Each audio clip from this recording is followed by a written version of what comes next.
ባህላዊ ፍርድ ቤቶች በዘመናዊ የፍርድ ቤት ሂደት ይወስድ የነበረውን ጊዜና ወጪ እየቆጠቡ መሆናቸውን የኮምቦልቻ ከተማ ወረዳ ፍርድ ቤት አስታወቀ።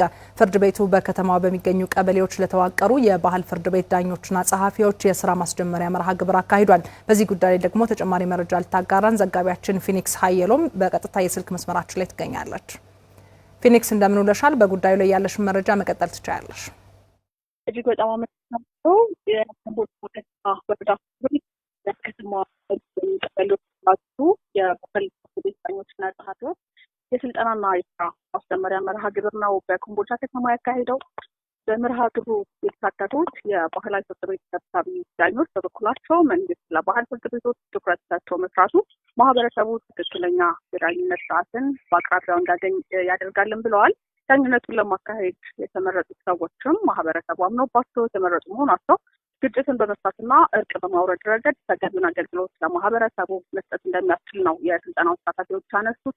የኮምቦልቻ ከተማ አስተዳደር ፍርድ ቤት ፕሬዝዳንት ተሾመ በላይ በበኩላቸው ለማህበረሰቡ ተደራሽ የሆነ አገልግሎት ከመስጠት አኳያ የባህል ፍርድ ቤቶች ሚና ላቅ ያለ መሆኑን አንስተዋል። በመደበኛው ፍርድ ቤት የሚታዩ ጉዳዮች በይግባኝ የሚታዩና ብዙ ጊዜም የሚወስድ ሂደት ያለበት መሆኑን ያነሱት ፕሬዝዳንቱ ማህበረሰቡ በአቅራቢያው ባሉ የባህል ዳኝነት ስርዓት መገልገሉ ጊዜን የሚቆጥብና ለፍርድ ቤቶችም ጭምር ስራን ያቃለለ መሆኑን አንስተዋል ማለት ነው። ምክር ቤቱ የባህል ፍርድ ቤቶችን ሚና ተገንዝቦ የበጀትና መሰል ድጋፎችን እያደረገ እንደሚገኝ ያመላከቱት የኮምቦልቻ ከተማ አስተዳደር ምክር ቤት ዋና አፈ ጉባኤ ሁሴን አህመድ ከሌሎች ወረዳዎች ቀድሞ የኮምቦልቻ ከተማ ወረዳ ፍርድ ቤት የባህል ፍርድ ቤቶችን የማቋቋም ስራ መስራቱ የሚያስመሰግነው መሆኑን ገልጸዋል።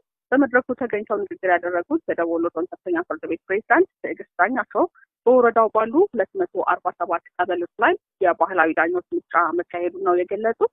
ባህላዊ ፍርድ ቤቶች በዘመናዊ ፍርድ ቤት ሂደት የወስድ የነበረውን ጊዜና ወጪ ከመቆጠብ አኳያ ዘርፈ ብዙ አስተዋጽኦ እያበረከቱ እንደሚገኙ አንስተዋል። ማህበረሰቡ ያለምንም ሰብአዊ ጥሰትና እንግልት በአካባቢያቸው ፍትህን ማግኘት የሚችሉበትን ሂደት ለማስቻል ያለመ ስልጠና መሆኑንም ወይዘሮ ትዕግስት አመላክተዋል ማለት ነው። ለሰዓቱ ያክል መረጃ ይህን ይመስላል። ተጨማሪ መረጃዎችን በደሴ ስቱዲዮ በሚኖረን የምስል ዜናችን ለተመልካች እናደርስ ይሆናል። በጣም አመሰግናለሁ።